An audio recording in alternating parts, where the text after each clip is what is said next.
Welcome to American Education FM, everybody. I'm Dr. Sean Brooks. Hi, everybody. Welcome back. Okay, first of all, a lot of WEF stuff taking place clearly, and that's wrapping up. Lots of ins and outs and lots of very interesting moves, I think, being made. I'm not the only one, of course, who shares this particular point of view, but there's a couple of points here that I wanted to read and then some audio, of course, that I wanted to play. Sort of the overall summary point is Donald Trump walked in there and basically told everybody he's in charge. The entire Board of Peace thing has basically elbowed out the UN, the WEF, NATO, and any other communist who thought that, again, they were going to reign control over foreign lands, let alone their own people. They're officially outnumbered now, thereby rendering the WEF, the UN, and NATO basically obsolete. They might exist in name, but they have no influence. Certainly, I would say less. And of course, the less individual participation that citizens have regarding those organizations, the better. Again, it directly ties into American education, which I'll play a clip of that here in a little bit. But let me start with this particular post, which was on greatawakening.win. It says the following here. It was titled, Trump is using the Greenland Purchase to collapse the false narrative of the threat of Russia, and thereby demonstrate for the world to see how, quote, the West is not really serious about the Russian threat, unquote. Again, all of that's the boogeyman. Russia's the bad guy, Russia's the bad guy. All of that is that fake boogeyman that all the communists in Europe are trying to tell everybody, and that's just not true. It says the following, quote, if they were serious, they'd want the U.S. to have a golden dome in order to beta test it, work the kinks out, and then extend it over NATO territory. But they aren't. They aren't serious because they know Russia isn't really a threat. They're just crybullies that want to keep pretending they are. This narrative collapse is genius, really. The more the Western deep state media pushes against Trump's Greenland acquisition, the more they expose the absolute impotence and irrelevance of NATO. Because otherwise, NATO should either, 1, facilitate U.S. acquisition of Greenland in some measurable and defensible way, or 2, NATO acquires Greenland itself and it becomes a sovereign NATO-controlled microstate for all of NATO to use. But the fact that they are doing none of these things means that 1, NATO is not serious, 2, NATO countries/members are not serious, 3, Denmark is not serious about the threat of Russia. 4, the EU is not serious about the threat of Russia. 5, they don't really support Ukraine. 6, all of this is about maintaining status quo and getting US to pay for it. Or lastly, when Trump says, quote, no longer, now you pay. They are unwilling to pay for NATO by themselves, unquote. This is why Trump should either exit NATO or exit Ukraine, or call their bluff, say Zelensky is under arrest, snatch his ass Maduro style and detain, and then give Ukraine to Russia while issuing indictments of all deep state actors at the same time with an op to arrest and detain them the nanosecond the indictments are served, unquote. Again, I think it's funny there at the end, and that would be very cool if that happened. I do think, again, the meat and potatoes of that are 100% legit. Not to mention, calling it the Board of Peace makes any country not a part of it look like they don't want peace, even in the eyes of the completely blind. People paying attention to things where, again, they don't even know what's going on. They'll say, well, why wouldn't we want to be, friends with these other nations and be peaceful? Why would we not want that? Well, the reason that those countries don't want that is because those individuals who are running those countries, like Germany, for example, they want them completely destroyed. They want the people there destroyed. They want massive immigration of endless criminals who are mostly African and Middle Eastern. They want all of them there to wipe out the general population. And then the people who, again, are so-called running those countries politically, they want to attempt to rule over the ashes and then control all of the foreigners as much as humanly possible. That's kind of the general scheme, and it's been, of course, working for quite some time.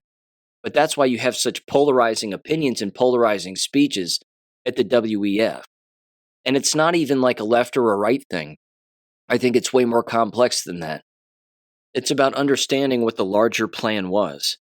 You can even rope in the whole COVID lie with all of that. Of course, it's clearly been proven that the WEF, NATO, UN, all of them, they were using that entire COVID lie as not just a test run, but they were going to use it as a real operation against all of the civilians of the free world or any free country, while the politicians just again ruled over them and did whatever they wanted. Even though there was plenty of compliance, there was also plenty of pushback. And I even, again, you're talking at least a year, probably 2, even 3 years ago here on the show, I ran through plenty of the paperwork that openly said that this is exactly what they wanted to do, and they wanted to revise what they wanted to do in the future to make sure that there was so-called more compliance, which means, of course, crack down on everything. Well, if we know that, and they're dumb enough to write it on their own letterhead, and then, of course, make their documents available for anybody, then the good guys certainly know that too. And they're going to say, okay, these people are so stupid, they're engaging in illegality right in front of everybody's face, so we'll just catch them. And then we'll just rewrite the future, sort of using our own plan. And we'll have different slogans and titles, again, Board of Peace, the whole thing. And in the middle of all of that, we'll continue to expose how they really don't want peace, all they want is war. There was also this post. It said, President Putin just dismantled the EU's grip on Greenland with a 5D chess play that gives Trump a total free hand. It said, none of our business, quote unquote. Putin officially declares Russia won't interfere, effectively clearing the path for a U.S.-Greenland deal. Again, Russia's fine with this because they are our ally. It goes on, it says, Putin cites the 1917 land sales between Denmark and the USA as a precedent. If they did it then, why not now? Putin exposes Denmark's harsh and cruel treatment of Greenland as a colony, framing the US more as a necessary rescue mission. Putin runs the math, comparing it to the Alaska Purchase, $7.2 million in 1867. He calculates Greenland's value at roughly $200 million to $1 billion in inflation-adjusted gold terms. Bravo, Putin, the world is watching the ultimate power play. Again, by him standing back and saying, yeah, go for it. That's got all the bad guys panicking also. In fact, there's one individual representing the UK over there at the WEF. Give her panicked face a listen in 3, 2, 1. 35 countries are signing up to President Trump. It's the UK. We want to be part of the second phase of peace plan for Gaza. We've strongly supported the 20-point plan. We won't be one of the signatories for what is a legally binding treaty today. That raises other constitutional issues. We also are concerned about suggestions that President Putin might be part of this because, frankly, we need pressure on President Putin to deliver peace in Ukraine, which so far he is refusing to do. By staying out, aren't you reducing Britain's influence on what could be an important diplomatic effort to stop the war? Well, we're continuing to work very closely and have international discussions on how we work together, both on supporting the peace process in Gaza and the different work we are already doing to support the 20-point plan, but also to support the US and some work around how we get a peace agreement and a ceasefire in Sudan. First of all, everything about her is fake. Everything about her is completely controlled because, well, she represents the UK government, so why wouldn't it be that way? They, of course, want nothing to do with entering at the very beginning of all of this because that would look bad for them and all of their previous stances regarding anything geopolitical. So they want nothing to do with it now. They just want to get on the back end so that they can profit. You don't actually think Donald Trump's going to allow that, do you? Not unless, of course, he has all the leverage, which he has all of the leverage. Which means if they're going to join in the future in this, again, larger group that X's out the WEF, the UN, NATO, the whole thing, if Britain's going to get involved, then certain people are going to have to go, and things are going to have to change. Not to mention, again, not being a part of a peace plan just for normie optics looks really bad as far as their citizens are concerned, because their citizens are getting arrested for praying, for tweeting, and for doing basic things. And at the exact same time, on the other side of their mouth, individuals representing the UK over there at the WEF are saying things like, well, Europe is the bastion of free speech and free expression and all of that, and we love all of that. No one believes that. But they're saying it, again, because they feel like they have to say it, even though it's 100% not true. They're murderers. They're pathological liars. They don't give a damn about their own citizens. They never have. They certainly don't now. Now, with that said, she did mention, of course, Gaza, and that we want to see peace in Gaza. Well, here's the joke that's kind of on everybody, and there's two dimensions to this. Number one, there is no more Gaza. There just isn't. Again, that was an Israeli playground to kill and slaughter innocent people. And unfortunately, as a result of all of that happening, the entire area now is going to be run by everybody else in that general area outside of Israel. At least that's what it sort of looks like. The problem is that you had Jared Kushner give a speech where he's again, and I'm not a fan of his, but I fully understand that when you take that away and you take that game board, so to speak, away from Israel, then they have nothing else to bomb. Which is exactly why right now Israel is still calling to attack Iran. That Iran is going to attack the United States almost immediately. And they put these messages out on social media every single time that something doesn't go in their favor. But you had Jared Kushner give this speech, show images of the Gaza Strip basically being, again, full of futuristic high-rises and the whole thing. And that, what did he say, putting up homes for individuals who are going to clear all of the rubble, so to speak, that's going to take place over the next few years and XYZ. The problem that I have with some of it is that he says things like this, which are completely untrue.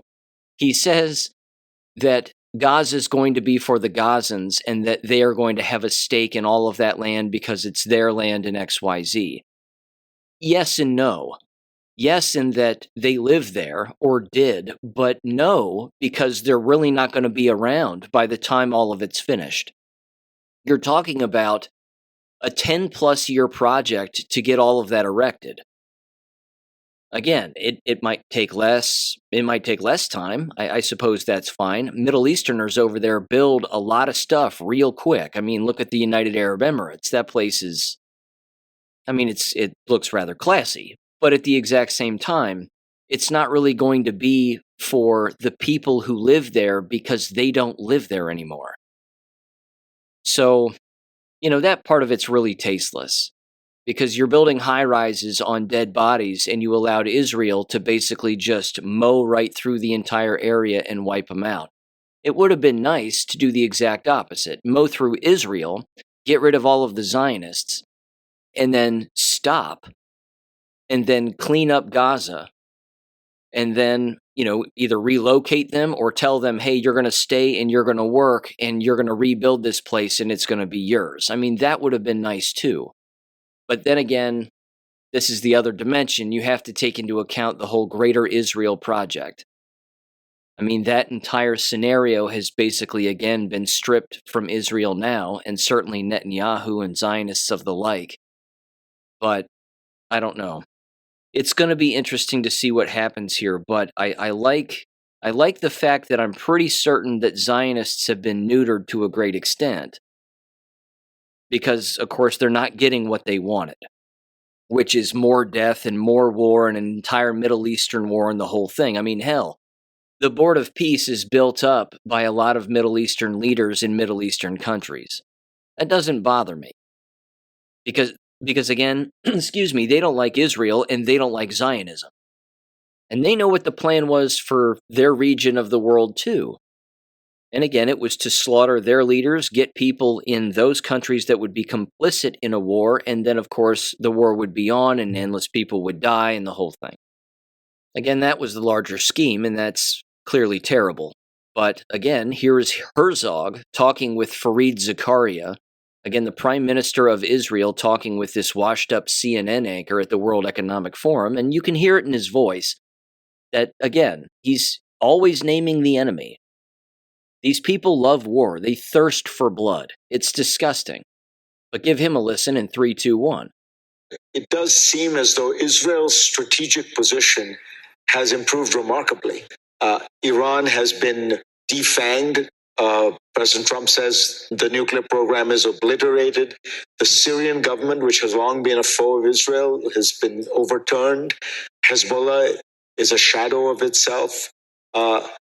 And Hamas is, at the very least, neutered in all substantial forms. Israel controls Gaza.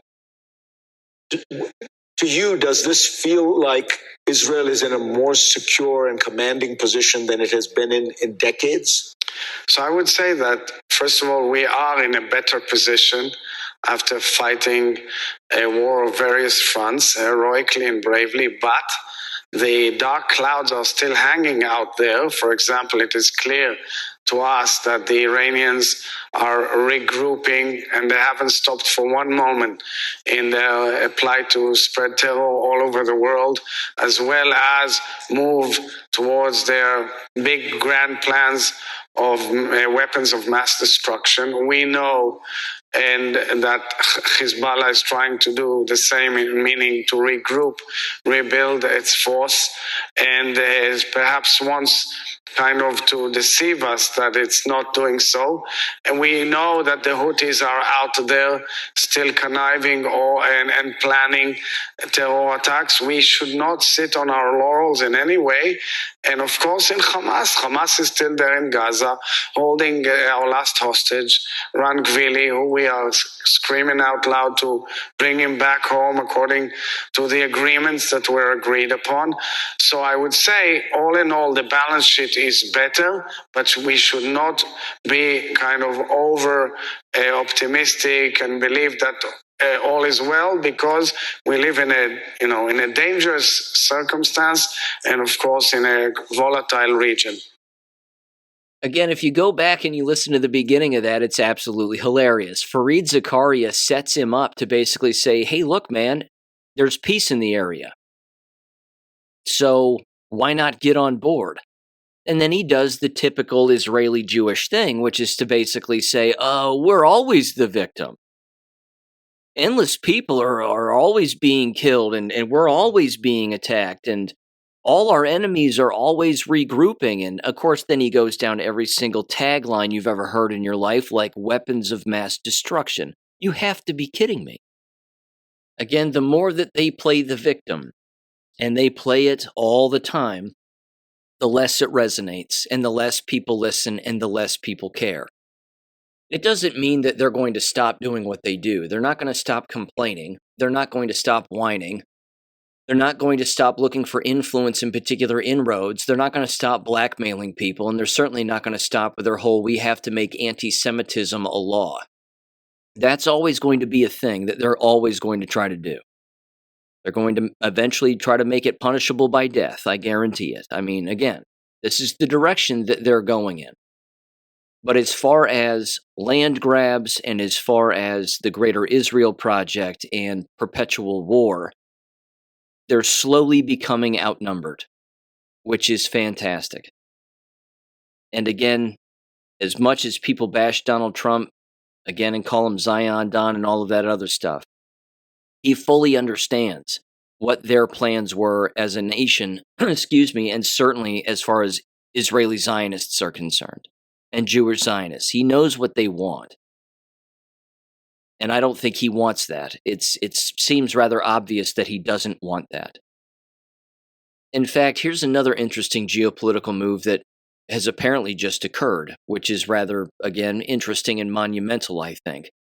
This isn't something that happens with regularity. The Prime Minister of Japan has basically just dissolved their entire House of Representatives in just a couple of days. And she said the following, quote, "It is necessary to submit our actions to the judgment of the people. Let us unite to make Japan prosperous." Again, if you're disillusioning the government of Japan, certainly, again, the House of Representatives and other elected officials, the only other time that that's happened, at least to my knowledge, certainly monumentally within history is within Germany in the 1930s when Adolf Hitler was elected. He openly said, hey, look, if you like this country, stick around. If not, beat it. And he knew that he couldn't trust any of the lower level politicians because they wanted him dead, and they still wanted influence, and they still wanted control over the people and the money and the property and all of that. Seems like the Prime Minister of Japan's taking a very similar approach. Why? Because their government is corrupt. And as Prime Minister, she has the right to get rid of all of them, just like we have that right too. The only reason it hasn't happened out in the forefront in our country right now is because of all of the whack job liberals and the fact that they would all take to the streets, screaming and shouting and calling everybody a Nazi and you're Hitler and blah, blah, blah.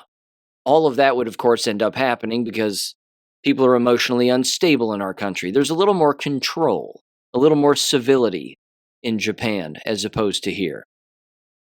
Now, getting back just to the WEF for a moment, this is where it slides right in, of course, to education. Randy Weingarten, the president of the American Federation of Teachers, was over there at the old WEF and give her slight little speech here. It's a little clip. Basically, again, she's letting the cat out of the bag. It's not even a surprise. It won't surprise anybody who listens to this show. This is par for the course. She's openly telling everybody that the WEF has direct ties to American education. And now they want to strengthen their grip on the entire slavery brainwashing path that American students take from kindergarten all the way through into the workplace, right through high school, college, and so on and so on. Give her a listen in 3, 2, 1. So part of what we're trying to do here is say, how do we create this partnership between education, labor, government, and industry with the goal of creating these pathways so that kids, when they come out of high school or they come out of college, don't have to start saying, what am I going to do next? The pathways become important. And to create those pathways, you also have to create a curriculum and you have to create this engagement with each other. And the last thing I'll say is this. When you do it, in the United States of America, we have 16,000 school districts. We have over 100,000 schools. There are industry partners all over. And you, Kiva, were the one who said, you can't keep on doing this industry by industry. You are the one who said, you can't keep on doing this governor by governor. How do we use the WEF to create this kind of integrated network so that we're all working together so that kids can have from high school on opportunities to have jobs that pay a living wage so that they can feed their family and nurture their family. And that is what happens in advanced manufacturing. So I'm honored that we are part of the creation of that curriculum, and we are all in. It's quite an admission. And guess who's sitting at the table with her? Gretchen Whitmer, the old wax candle governor of Michigan. Again, birds of a feather flock together. It's like they don't know that they have a microphone in front of their face, and it's like they don't know they're on camera, and that we can see them. Again, these meetings used to take place behind closed doors, and no one found out about what they were scheming and what they were doing, which is why, during the 80s, 90s, and of course it's before then even, but certainly throughout the early 2000s, everybody was just experiencing things and seeing things change. Well, now we see what they have planned before they attempt to even plan it, let alone do it. It's out in the open now. Yes, they're having meetings behind closed doors still, but they can't help themselves. They're the worst criminals on the face of the planet. They're telling everybody what they want to do, the control that they want to have. And then they're openly saying, we are going to write the curriculum specifically regarding education. We are going to be in control of that.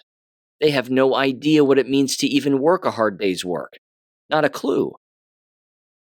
They're money launderers. They steal money all the time and they do it for fun. They brainwash endless individuals because they themselves are brainwashed. And then, of course, she says we want the WEF to be involved. That's not good. They've been involved this whole time. So now a dying organization is going to continue to be involved in American education, which means, of course, what's the only alternative? The alternative is you walk away from American education and you leave it on an island by itself. And you bypass it any way you possibly can in order to, again, teach your children the truth about the real world that we live in so that they don't get caught up in that system, let alone stay in that system. It's an effective system of slavery because the people who are in it don't know that they're slaves. The people who are in it don't know that they're brainwashed. They don't have a clue. Case in point, let me play this audio now. Plenty of audio in this episode. Let me play this. I wasn't going to play it in the last episode because it's a little grainy and it's hard to hear. And it's still going to be hard to hear. But I want you to hear what the end result is of that kind of mind frame that Randy Weingarten just lays out. This has to do with 2 school board members on the Westerville City Schools School Board in Westerville, Ohio. Again, I described what they said in the last episode, which was brief, but I want to let them actually say it themselves here. The first person you're going to hear is Louise Valentine.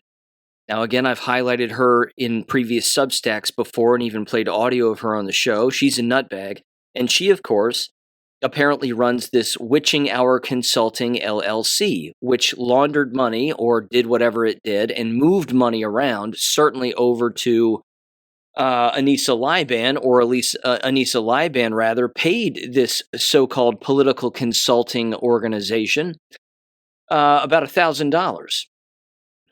$250, I believe it was, across, I think, at least 4 months.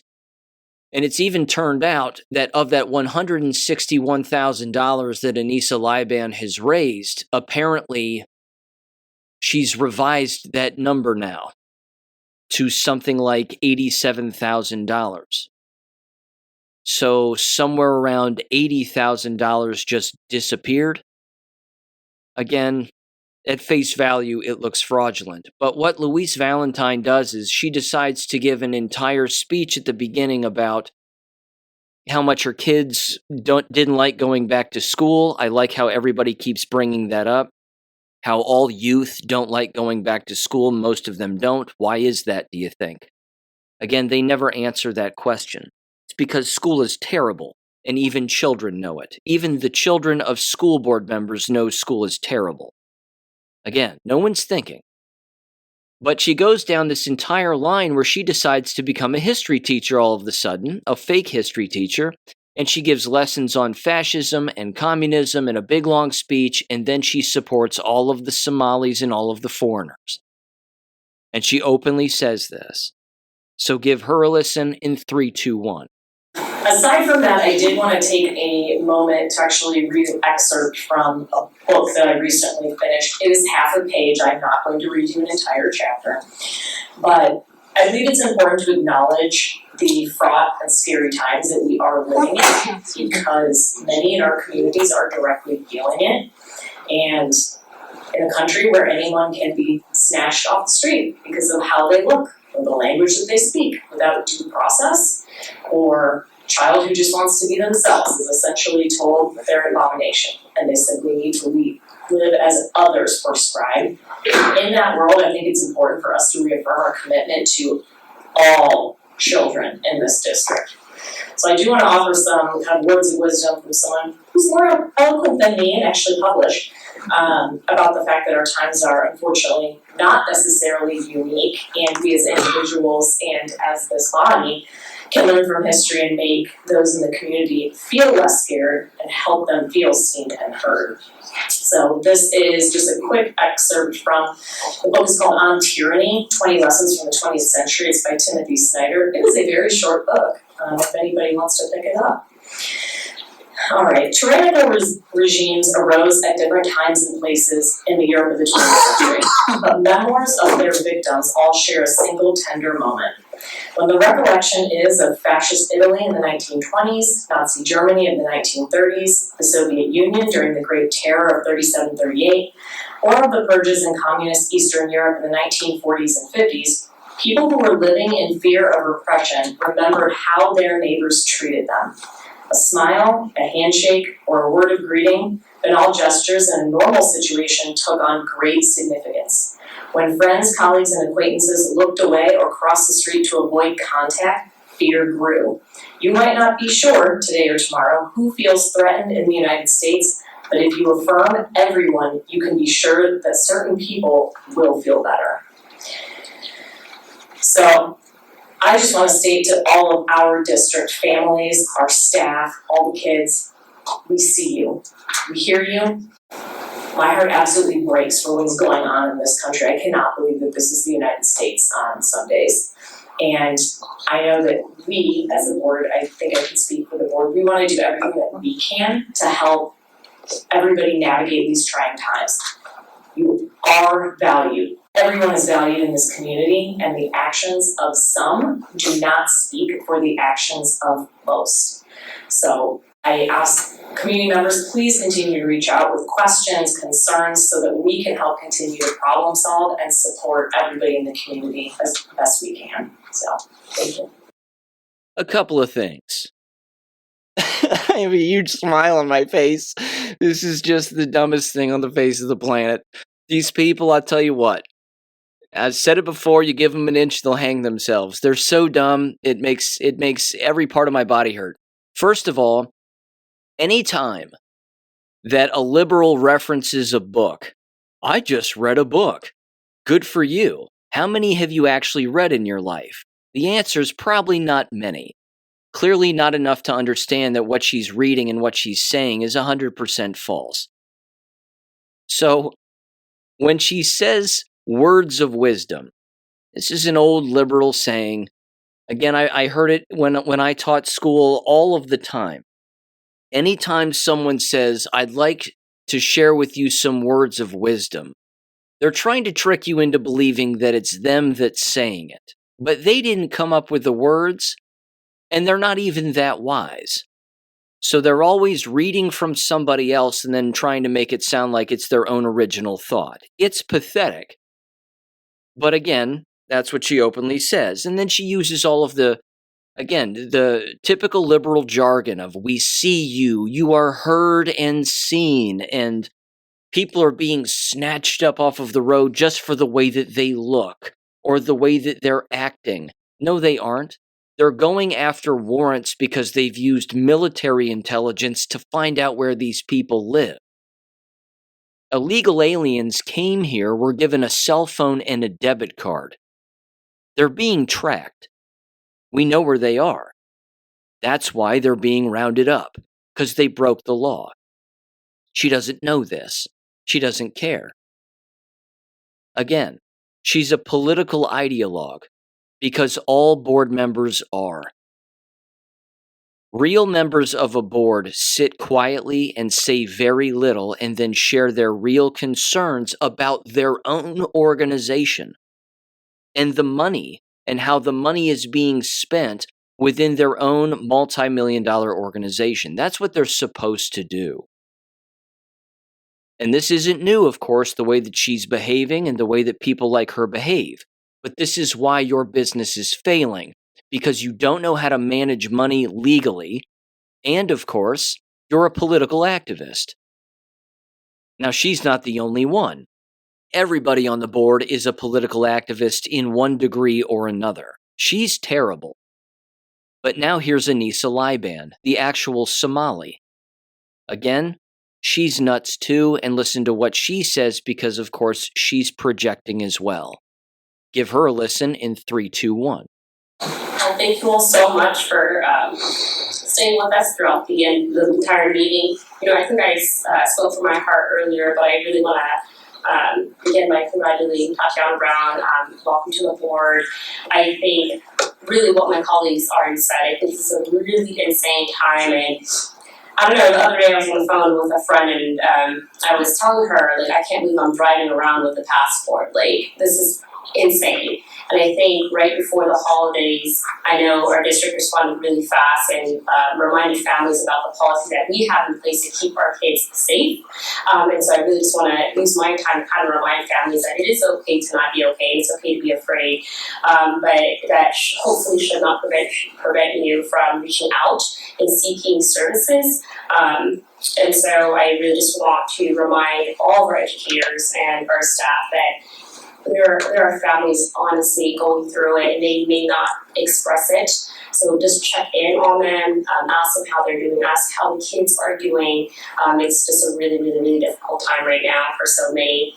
But I am really happy to continue serving on this board and working alongside such wonderful people who are just as passionate about ensuring that our kids are safe and that, I mean, it's Westerville. Our slogan is where you belong, and I think we're really proud and we carry that pride. And so let's just lean on one another during these very challenging times and just check in on one another. The division in our country is obvious. It's not Donald Trump's fault. It's common sense. It's individuals who break the law and individuals who don't. It's individuals who are supporting those who are breaking the law with excuses and rationalization, and it's individuals who don't do that either on the other side. And then you take it further down and you have people on the so-called left openly saying that they don't want accountability and they don't want anybody to look at the law, even though they themselves are being taken advantage by the lawbreakers, certainly with their tax dollars. And then you have individuals on the right, like myself, who want public hangings. This is not difficult. We want lawful executions of criminals. We want accountability. We want jail. That's the division that exists. Lawlessness versus those who want the law to be applied equally across the board for everybody. But that's not, of course, what the lawless want. That's the division here. It's very simple, not complicated. But they have to complicate it because they're, first of all, very liberal, emotional women, and they have to rationalize their illegality and their participation in it, and even worse, I would say, their association with it, their blind association with it, actually thinking that us looking at it means that we too are as blind as they are. We're not. We can see right through it. Because they go down the board, all of these board members, I echo my colleagues. I echo my colleagues. I echo my colleagues' sentiments. Why? Why would you do that? Do you not have a brain of your own? Can you not figure out what the truth is on your own? Do you not want to think? And the answer is yes. They don't have a brain of their own, they don't want to think, and they just want to follow. And where's that getting them? It's getting them nowhere.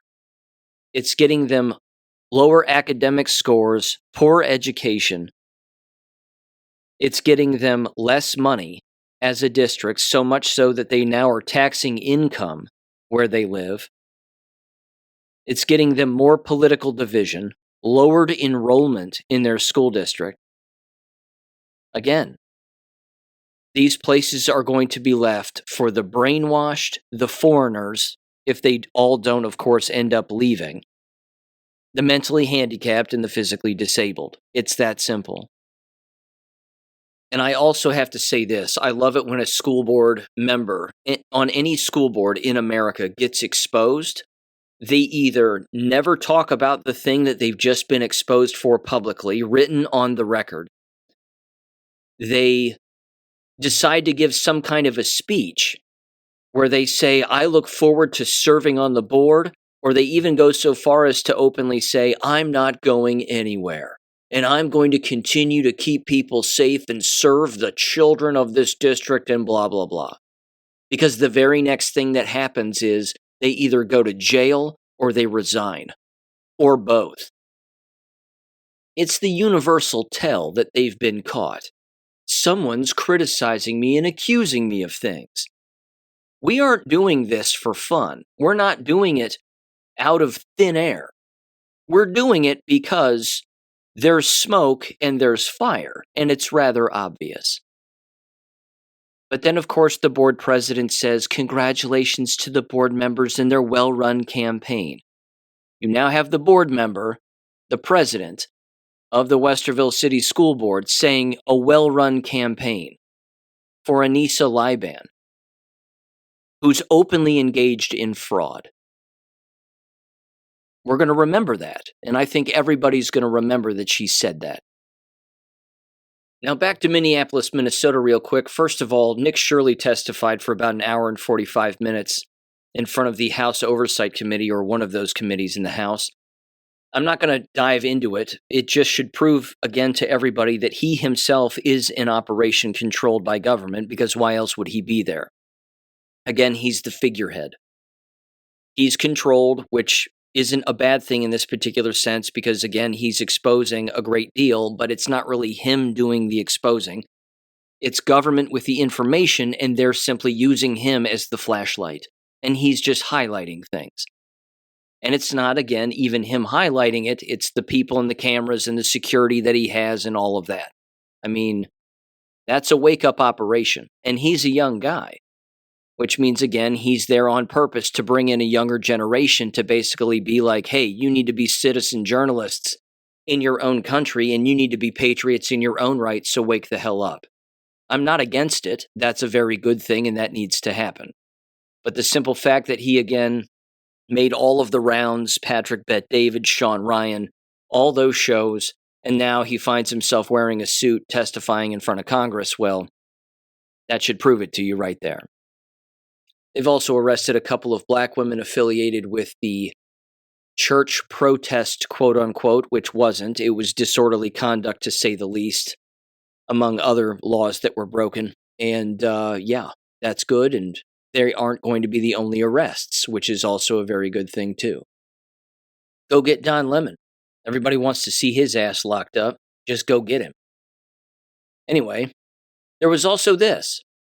Rather interesting development, and yet proving yet again that the shooting in Uvalde, Texas was fake. That's right, that school shooting, remember that whole fake thing? All the anomalies and none of the pieces matched up because, well, it didn't happen. Gateway Pundit, former Uvalde police officer acquitted of all 29 counts of abandoning and endangering a child in connection with school shooting. Well, of course. Because it didn't happen. Again, you don't bring, I'll put it this way. I'm not a lawyer, you know that. I'm not a police officer, you know that. But psychological operations are real. And court systems can be rigged, and they're fake. Trials can be rigged, and they can be fake. So can judges.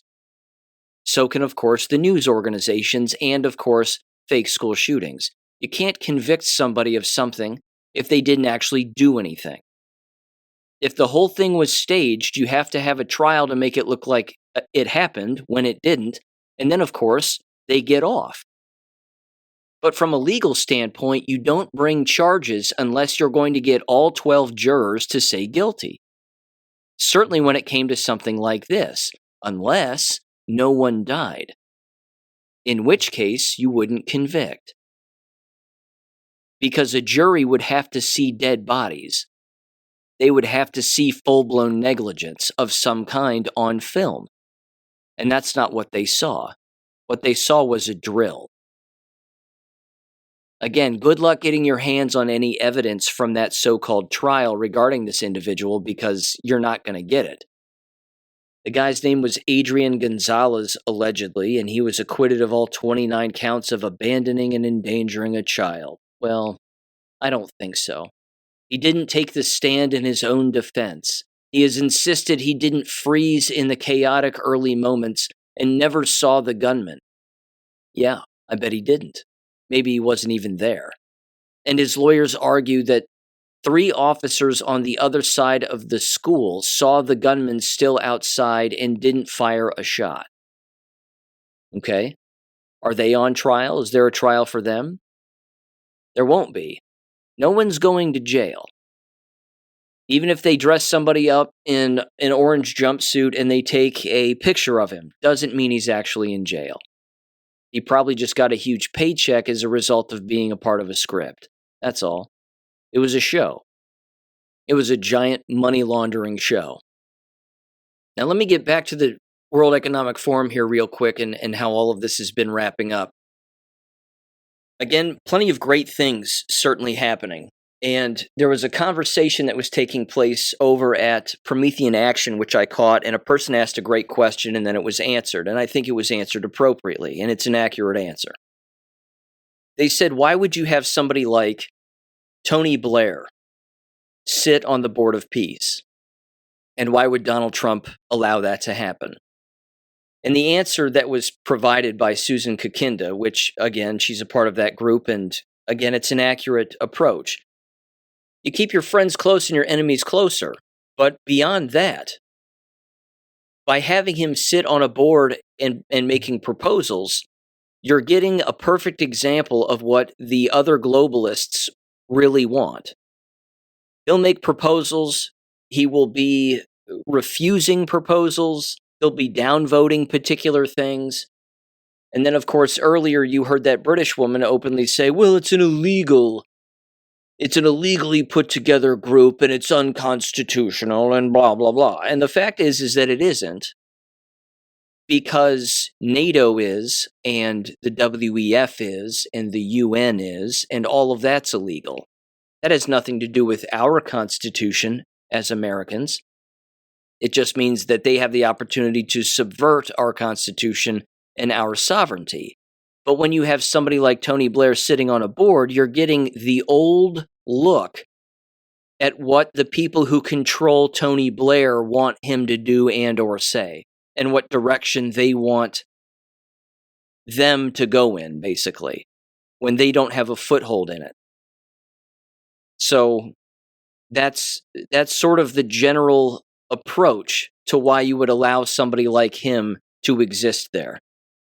Again, it would be like having a school board made up of all conservatives, and then you allow one liberal to sit on it, because that one liberal is going to expose the liberal ideology and the liberal way of thinking based on all the other individuals who want peace, prosperity, and actual success.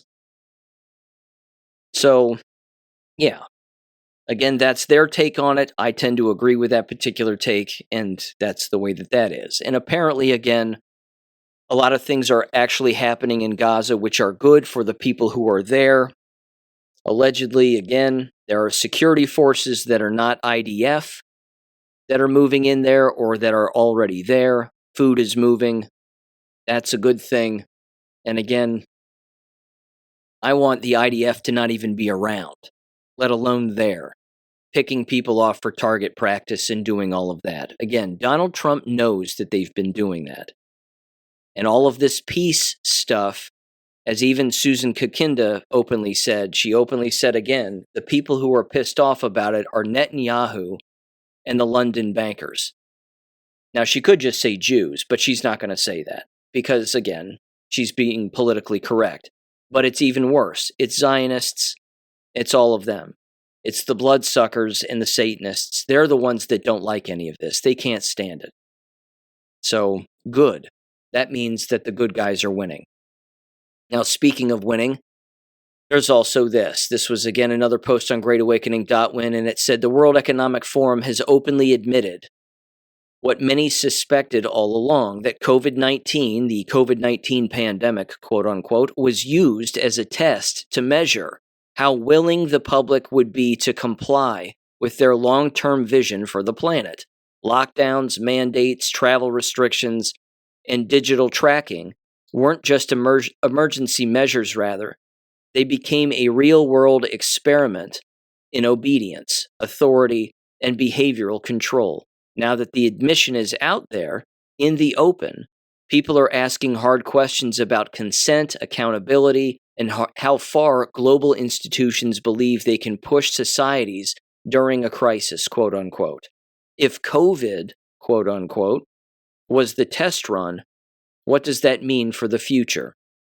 Again, it's true. They were open with their plans, and here's exactly what's happening. This was from Awakened Outlaw on X, and they said, on Trump's first day back in office, January 20th of last year, 2025, President Trump signed Executive Order number 14155, notifying the World Health Organization that we were leaving the body.